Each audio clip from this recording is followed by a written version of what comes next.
Ji GS for LT exam and other exam की कक्षा में आपका स्वागत।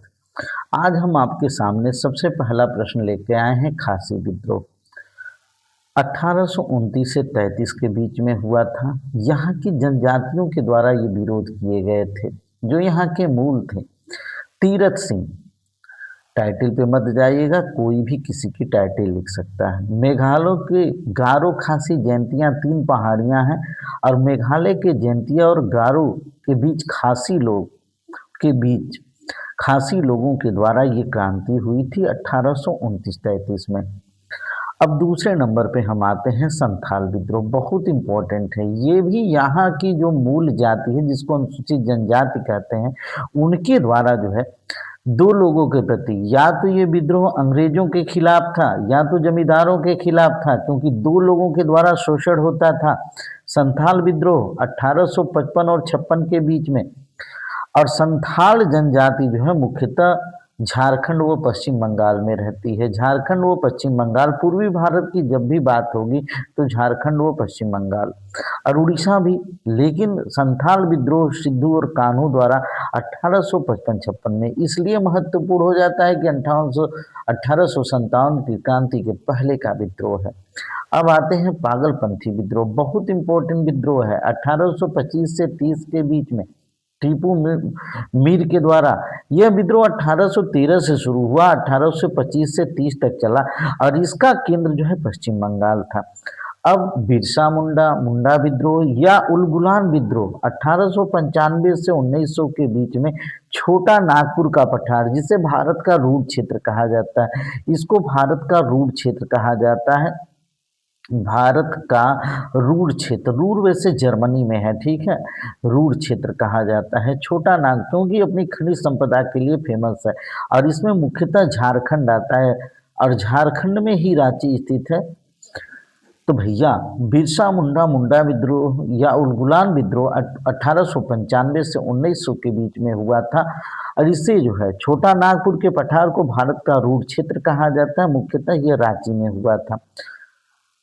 तो इसमें देख लीजिए, सबसे पहले जो है खासी विद्रोह तीरथ सिंह के द्वारा मेघालय के गारो खासी जयंतिया पहाड़ियों को याद रखेंगे। संथाल विद्रोह झारखंड व पश्चिम बंगाल में 1855-56 1857 की क्रांति के जस्ट थोड़ा सा पहले। फिर पागलपंथी विद्रोह जो है टीपू मीर के समय में 1813 से 1825-30 के बीच में। और बिरसा मुंडा मुंडा विद्रोह या उलगुलान विद्रोह जो है छोटा नागपुर के पठार मुख्यतः रांची में।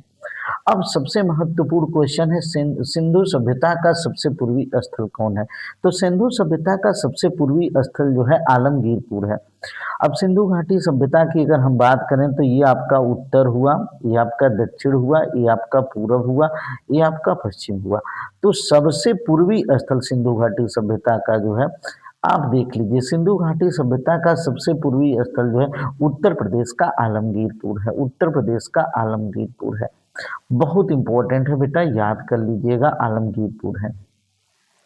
कन्नौज पे महमूद गजनवी के आक्रमण के समय वहां का शासक, कन्नौज पे महमूद गजनवी ने जब आक्रमण, कन्नौज को हम इत्र नगरी भी कहते हैं। कन्नौज को हम क्या कहते हैं भैया? इत्र नगरी भी कहते हैं। अब उत्तर प्रदेश के नक्शे पे जाइएगा, कन्नौज को देख लीजिएगा। 1018 ईस्वी में कन्नौज के शासक का नाम राज्यपाल था। बहुत कितना महत्वपूर्ण बात थी, शासक का नाम राज्यपाल, और राज्यपाल ही भयभीत हो गया, अब भयभीत होकर भाग गया। अब बाद में महमूद गजनवी के सामने आत्मसमर्पण कर दिया, आराम से कन्नौज उसे मिल गया। महमूद गजनवी ने सोमनाथ के मंदिर पे 1025 ईस्वी में आक्रमण किया। सोमनाथ का मंदिर जो है आपके गुजरात में है। इस हमले का उद्देश्य मंदिर की संपत्ति को लूटना व नष्ट करना था। महमूद गजनवी का सोमनाथ के मंदिर पे आक्रमण बड़ा इंपॉर्टेंट है 1025 ईस्वी में। और कन्नौज का आक्रमण भी बड़ा फेमस है 1018 ईस्वी में। और महमूद गजनवी भारत को लूटने के लिए भारत पे कुल जानते हैं कितनी बार आक्रमण किया था? 17 बार आक्रमण किया था। अब चलते हैं अगले प्रश्न की तरफ। कौन सी फसल उकठा बीमारी से प्रभावित होती है? बहुत इंपॉर्टेंट है। कौन सी फसल उकठा बीमारी से प्रभावित होती है? अरहर। अरहर फसल को उकठा रोग लग जाता है। उकठा का मतलब पूरा पौधे उकठ जाएगा भैया। अगर आप अरहर देखे होंगे ना तो पूरा पौधवा जो है एकदम सूख जाएगा। आर्थिक उपज बड़ा इंपॉर्टेंट है। भैया अगर हम आपको सेवा कर रहे हैं और सेवा के बदले यदि हमें कुछ मिले तो यही आर्थिक उपज है। मैं अगर आपको पढ़ा रहा हूँ, पढ़ाने के बदले में हमें अगर कुछ पारिश्रमिक मिले तो ये आर्थिक उपज है, जो किसी देश या क्षेत्र की अर्थव्यवस्था में वस्तुओं और सेवाओं के उत्पादन में होने वाली वृद्धि से है। किसी वस्तु का भी उत्पादन, अगर कलम का उत्पादन हम कर रहे हैं तो आर्थिक उपज है। अगर हम आपको पढ़ा के कुछ पैसा ले रहे हैं तो आर्थिक उपज है। इसी को इसी को हम आर्थिक उपज कहते हैं। अब तो बात समझ में आ गई होगी। और जैविक उपज वे खाद्य पदार्थ होते हैं जो रासायनिक उर्वरकों, कीटनाशकों और जीएमओ के बजाय प्राकृतिक तरीकों से लगाए जाते हैं। जैविक उपज में होता है कि आपको प्राकृतिक तरीकों से जो है उस चीज को प्राप्त करना है। और कटाई सूचकांक बराबर होता है आर्थिक उपज बटा जैविक उपज। आर्थिक उपज बटा जैविक उपज मतलब दोनों में कुछ खर्च नहीं करना है, बल्कि आपको प्राप्त ही करना है। वस्तु और सेवाओं का उत्पादन करिए और यहाँ पे खाद्य पदार्थ उनका बिना उर्वरक के, बिना कीटनाशक के, बिना जीएमओ के प्राकृतिक तरीकों से अपनाइए। और जैविक कृषि करने वाला पहला राज्य अगर आपसे पूछा जाएगा, जैविक कृषि करने वाला पहला राज्य, जैविक कृषि करने वाला पहला राज्य, तो आप सिक्किम को बताएंगे। करने वाला पहला राज्य आप किसको बताएंगे? सिक्किम को बताएंगे। सिक्किम को बताएंगे, बड़ा इंपॉर्टेंट है। अब चलते हैं आधारी बीज, बहुत इंपॉर्टेंट है। प्रजनक बीज, देखिए जब भी बीज जो है पौधे से ही मिलेगा ना भैया, प्रजनक बीज की संतति होती है। आधारी बीज जो है प्रजनक बीज की संतति होती है। अर्थात जो खेतों से ही कैसा भी बीज आए, कितना भी महत्वपूर्ण बीज क्यों न हो, कितना भी प्रमाणित हो, कितना भी पंजीकृत हो, कितना भी आनुवांशिक रूप से भिन्न करके अच्छी फसल के लिए तैयार किया गया हो, लेकिन सारे बीज जो है आधारी बीज से ही तैयार किए जाते हैं। आधारी बीज की थैली पे सफेद रंग का टैग लगा होता है, इस बात को। अब आगे चलते हैं। भारतीय किसान कांग्रेस का पहला अधिवेशन कब और कहाँ हुआ था? वैसे जो 1936 की जब बात करते हैं तो 1936 में कांग्रेस का अधिवेशन जो है जवाहरलाल नेहरू की अध्यक्षता में फैजपुर गांव में हुआ था। लेकिन भारतीय किसान कांग्रेस अप्रैल 1936 में भारतीय राष्ट्रीय कांग्रेस के लखनऊ अधिवेशन में, माने ये भारतीय किसान कांग्रेस का पहला अधिवेशन था जो कहाँ पे हुआ था? लखनऊ में हुआ था। कब हुआ था? अप्रैल 1936 में। इसकी अध्यक्षता स्वामी सहजानंद सरस्वती ने की थी। और सहजानंद सरस्वती ने इसकी अध्यक्षता की थी, ये बार बार पूछा जाता है। और महासचिव इसके जो है आंध्र प्रदेश किसान आंदोलन के अग्रणी नेता एनजी रंगा थे। एनजी रंगा गोगिनी गोगिनी रंगा नायुकुल नायुकुलु गोगनी रंगा नायकुलु गोगनी रंगा गोगी नेनी रंगा आंध्र प्रदेश। और एनजी रंगा इसलिए फेमस है क्योंकि गांधी जी के चंपारण सत्याग्रह जो कि 1917 में हुआ था, गांधी जी ने जो चंपारण सत्याग्रह जो 1917 में किया था, उसमें भी इन्होंने विरोध किया था गांधी जी का चंपारण सत्याग्रह। तो भैया भारतीय किसान कांग्रेस का पहला अधिवेशन अप्रैल 1936 में भारतीय राष्ट्रीय कांग्रेस के लखनऊ अधिवेशन, जिसकी अध्यक्षता स्वामी सहजानंद सरस्वती ने की थी। अब महासचिव इसके आंध्र प्रदेश के किसान आंदोलन के अग्रणी नेता एनजी रंगा गोगिनेनी रंगा नायकुलू, तो यन से नायकुलू और यहाँ पे गोगी नेनी रंगा। अब आते हैं अगले प्रश्न की तरफ। जनसंख्या और मानव समुदाय के महत्वपूर्ण आंकड़े के अध्ययन से संबंधित है, बहुत इंपॉर्टेंट है। जनसंख्या और मानव समुदाय के महत्वपूर्ण आंकड़े से संबंधित विषय जननांकी है। जननांकी डेमोग्राफी कहा जाता है और डेमोग्राफी का मतलब ही होता है जननांकी। जो जननांकी में किसका अध्ययन किया जाता है? जनसंख्या का अध्ययन किया जाता है। और मानव समुदाय के महत्वपूर्ण आंकड़ों का अध्ययन किया जाता है। विश्व बैंक की कारोबार में सुगमता रिपोर्ट 2020 के बाद अभी कोई रिपोर्ट नहीं पब्लिश हुई है। ईज ऑफ डूइंग बिजनेस, कौन सा देश बिजनेस करने के लिए अच्छा है? भारत 190 देशों में 63वें स्थान पे, मैंने भारत से भी अच्छे देश जो है 62 हैं। भारत का 63वां स्थान है जो वर्तमान समय में काफी सुधरा है। तो अब आते हैं अगले प्रश्न की तरफ। 16वां वित्त आयोग बहुत इंपॉर्टेंट है भैया, अभी नहीं है, 1 अप्रैल 2026 से 31 मार्च 2031 तक चलेगा 16वां वित्त आयोग। इसके अध्यक्ष डॉक्टर अरविंद पनगड़िया जी हैं, बहुत इंपॉर्टेंट, डॉक्टर अरविंद पनगड़िया। जो कि नीति आयोग से भी संबंधित है। 16वां वित्त आयोग के अध्यक्ष जो है डॉक्टर अरविंद पनगड़िया। इस समय 15वां वित्त आयोग चल रहा है। अब 15वें वित्त आयोग के अध्यक्ष एन के सिंह हैं। अब पहले वित्त आयोग के अध्यक्ष कौन थे भैया? केसी नियोगी सर थे। केसी नियोगी सर। 15वें वित्त आयोग के एन के सिंह, 16वें वित्त आयोग के डॉक्टर अरविंद पनगड़िया। वित्त आयोग का संबंध बहुत इंपॉर्टेंट क्वेश्चन है। वित्त आयोग का संबंध अनुच्छेद 280 में है। केंद्र और राज्यों के बीच वित्तीय संबंधों को परिभाषित करता है वित्त आयोग। अनुच्छेद 280, संविधान के अनुच्छेद 280 भाई केंद्र और राज्यों के बीच वित्तीय संबंध को परिभाषित करता है। अब भारत का राष्ट्रपति प्रत्येक वर्ष 5 वर्ष में जो है वित्त आयोग के गठन का निर्देश देता है। और आप खुद समझिए कि केंद्र सरकार राज्यों को जब तक पैसे रुपए नहीं देगी तब तक कैसे राज्य चलेंगे भाई।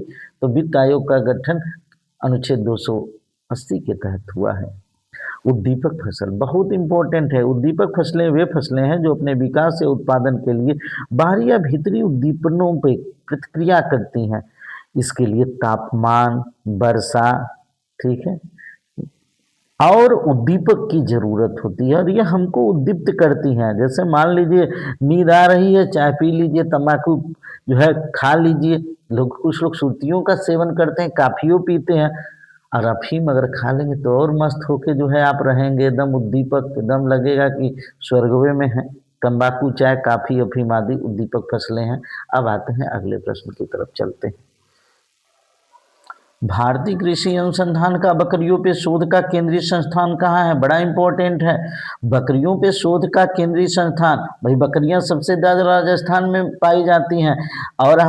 और उत्तर प्रदेश में अगर देखा जाए तो राजस्थान के समीप मथुरा है। मथुरा के मखदूम में उत्तर प्रदेश में बकरियों का अनुसंधान केंद्रीय संस्थान है। भारतीय कृषि अनुसंधान का बकरियों पे शोध संस्थान का केंद्रीय संस्थान जो है मखदूम, मथुरा, उत्तर प्रदेश में है।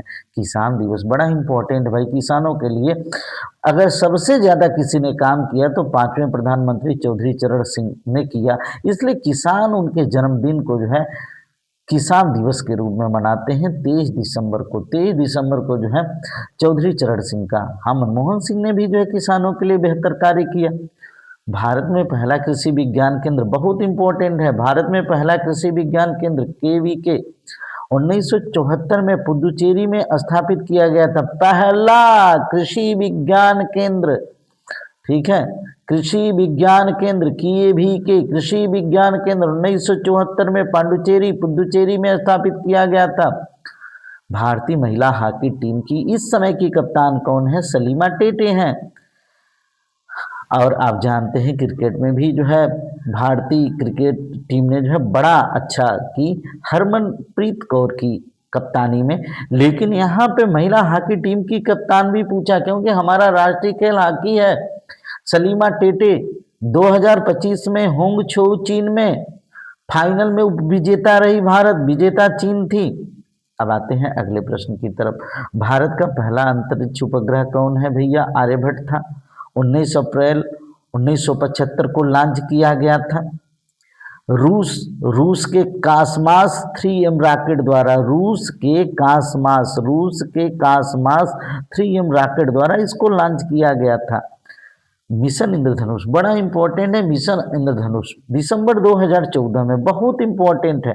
टीकाकरण कवरेज को बढ़ाना मिशन इंद्रधनुष का उद्देश्य या लक्ष्य, टीकाकरण कवरेज को बढ़ाना और जिससे शिशु मृत्यु दर को कम किया जा सके। और मिशन इंद्रधनुष का प्रभाव 2 वर्ष उनके लिए था जो 2 वर्ष से कम उम्र के सभी बच्चे और सभी गर्भवती महिलाएं जब से गर्भ धारण करें तब से लेकर 2 वर्ष तक, जब तक उसका बच्चा हो जाए तब तक मां को और बच्चे को टीकाकरण कवरेज देना, जिससे शिशु मृत्यु दर को कम किया जाए। जो बच्चा जन्म लिया है सब बच्चे आसानी पूर्वक रहें। ये मिशन इंद्रधनुष। अब चलते हैं अगले प्रश्न की तरफ। समान फोकस दूरी वाले कांच के 2 लेंस जिसमें एक उत्तल और दूसरा अवतल लेंस है, एक दूसरे से सटा के रखे गए हैं, इस युग्म का व्यवहार क्या होगा? उत्तल लेंस जानते ही हैं, इस तरह से होता है। अवतल लेंस जानते हैं, इस तरह से होता है। इसकी फोकस दूरी जो है धनात्मक होती है, इसकी फोकस दूरी ऋणात्मक होती है। उत्तल लेंस की फोकस दूरी धनात्मक होती है प्लस एफ से, अवतल लेंस की फोकस दूरी ऋणात्मक होती है माइनस एफ से होती है। जब दोनों को एक साथ रखा जाता है तो संयुक्त क्षमता दोनों की फोकस दूरी जुड़ जाएगी 1/f1 प्लस 1/f2। क्योंकि दोनों की फोकस दूरियां जो है समान है, f1 बराबर f2 बराबर f, इसलिए f1 की जगह पे भी क्या लिखेंगे f, f2 की जगह पे भी क्या लिखेंगे f। लेकिन यहाँ पे उत्तल है उसके लिए प्लस एफ लिखेंगे, अवतल है तो माइनस एफ लिखेंगे, 1/f प्लस 1/-एफ। पी बराबर 1/f प्लस माइनस माइनस हुआ, 1/f बराबर 0 हो गया। पी बराबर 0 है, हम जानते हैं फोकस दूरी का सूत्र होता है एफ बराबर 1/p, 1/0। किसी संख्या में जब 0 की भाग देंगे तो अनंत हो जाएगा। यह संयोजन प्रकाश को न तो केंद्रित कर पाएगा न फैला पाएगा, न केंद्रित कर पाएगा न फैला ही पाएगा, बल्कि यह एक समतल कांच की प्लेट की तरफ व्यवहार करेगा। न यह जब दोनों को मिला देंगे न तो ना यह जो है उत्तल ही रहेगा ना अवतल ही रहेगा, बल्कि जो है एक समतल प्लेट की तरफ कार्य करेगा। बड़ा इंपॉर्टेंट है। सैक्रिन, आप ही बताइए इस समय मधुमेह के रोगी सबसे ज्यादा हैं। मधुमेह आप लोग समझते ही हैं कि मधुमेह किसको कहा जाता है। सैक्रिन कार्बोहाइड्रेट्स नहीं है, लेकिन उसके बावजूद शुगर जिसको कहते हैं, मधुमेह मतलब शुगर भैया, सैक्रिन कार्बोहाइड्रेट्स नहीं है बल्कि ये कार्बनिक यौगिक है। खाने में मीठा लगेगा लेकिन वो चीनी नहीं होता है, बिल्कुल उसी तरह से जैसे आप जो है खट्टा आम खा रहे हैं, अमरूद खा रहे हैं, टाफी, लेकिन वो आम अमरूद थोड़े ना खा रहे हैं, उसी तरह से सैक्रिनवा है, वो जो है एकदम कार्बोहाइड्रेट नहीं है लेकिन मीठा लगेगा, आप एकदम प्रसन्न है कि हम मीठे ही खा रहे हैं। सैक्रिन दी जाती है जिससे कृत्रिम मिठास का आभास करवाता है और शुगर वाला बड़ा खुश रहता है कि हमको मीठा मिल रहा है। अब आते हैं एड्रीनाइलिन हार्मोन, बहुत इंपॉर्टेंट है। एड्रीनाइलिन हार्मोन बहुत इंपॉर्टेंट है, शरीर की लड़ों या मड़ों की प्रतिक्रिया को सक्रिय करता है। अधिवृक्क ग्रंथि में पाया जाता है, किडनी के पास अधिवृक्क ग्रंथि होती है। शरीर की लड़ों या भागों की प्रतिक्रिया से सक्रिय। भाई आप ही बताइए, अगर वो हार्मोन अगर हमारे अंदर लड़ने की प्रवृत्ति होती है तो लड़ने के लिए प्रेरित करता है, और ये रहता है कि नहीं, जितने भी शरीर के जीवाणु हैं अगर नहीं लड़ पाते हैं तो कहते हैं हटो वहां से, और फिर दूसरे रोग हमारे ऊपर अधिकार कर लेते हैं। लेकिन सबसे पहले जो है एड्रीनाइलिन हार्मोन शरीर की लड़ों या भागों की प्रतिक्रिया को सक्रिय करता है। अब चलते हैं अगले प्रश्न की तरफ। विटामिन बी1 का वैज्ञानिक नाम, बड़ा इंपॉर्टेंट है। विटामिन बी1 का वैज्ञानिक नाम थायमीन है, जल में घुलनशील विटामिन है, इसे एंटी बेरी विटामिन भी कहा जाता है। बी1 की कमी से बेरी बरी रोग होता है। विटामिन बी1 का नाम थायमीन, आप याद कर लीजिएगा। जल में घुलनशील विटामिन कौन कौन है भैया? जल में घुलनशील विटामिन बी और सी है। वसा में घुलनशील विटामिन कौन है? ए डी ई के, आप तो पढ़े होंगे वसा में घुलनशील विटामिन ए डी ई के। केराटीन क्या है भैया? केराटीन एक रेशेदार प्रोटीन है। केराटीन क्या है? एक रेशेदार प्रोटीन है। मानव और जानवरों के बालों में पाया जाता है। नाखूनों, त्वचा की बाहरी परत जिसको एपिडर्मिस कहते हैं, जैसे खूर, सींग व पंजे जैसी संरचनाओं के निर्माण में मदद करता है। केराटीन एक रेशेदार प्रोटीन है। मानव और जानवरों के बालों, नाखूनों, त्वचा की बाहरी परत जिसको एपिडर्मिस, त्वचा की बाहरी परत एपिडर्मिस कहलाती है, जैसे खूर, सींगों, पंजे जैसी संरचनाओं के निर्माण में मदद करता है। भारत की पहली आर्थिक जनगणना कब हुई थी भैया? भारत की पहली आर्थिक जनगणना 1977 में आयोजित की गई थी। गैर कृषि अर्थव्यवस्था के असंगठित क्षेत्र में अपंजीकृत निर्माण, व्यापार और सेवाओं जैसी जानकारी एकत्र करने के लिए की गई थी। आप ही बताइए, ये नहीं है कि कृषि पे भारत की पूरी अर्थव्यवस्था जो है टिकी हुई है। असंगठित क्षेत्र में अपंजीकृत विनिर्माण क्षेत्र जो भारत का द्वितीय क्षेत्र है, व्यापार जो तृतीय क्षेत्र है, सेवाएं तृतीय क्षेत्र है। माने पहली प्राथमिक क्षेत्र को छोड़कर दूसरे और तृतीय क्षेत्रों की जानकारी के लिए पहली आर्थिक जनगणना 1977 में हुई थी।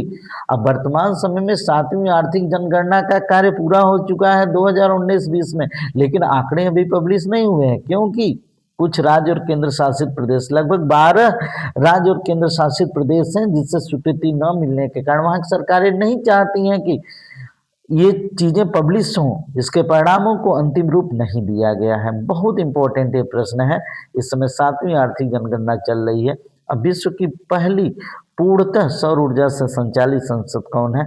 विश्व की पहली पूर्णतः सौर ऊर्जा से संचालित संसद पाकिस्तान है। देखने में नहीं लगेगा, लेकिन पाकिस्तान की संसद पूर्णतः सौर ऊर्जा से संचालित संसद है, विश्व की पहली संसद है। और इस प्रकार से फास्ट वीडियो देखने के लिए हमारे चैनल को सब्सक्राइब करें और सुपर 30 क्वेश्चन जो है आपको एक वीडियो में जो है प्रोवाइड किया जाएगा, और जीएस का पूरा पार्ट आप देखें, आपको बड़ा आनंद आएगा। Thanks for watching this video.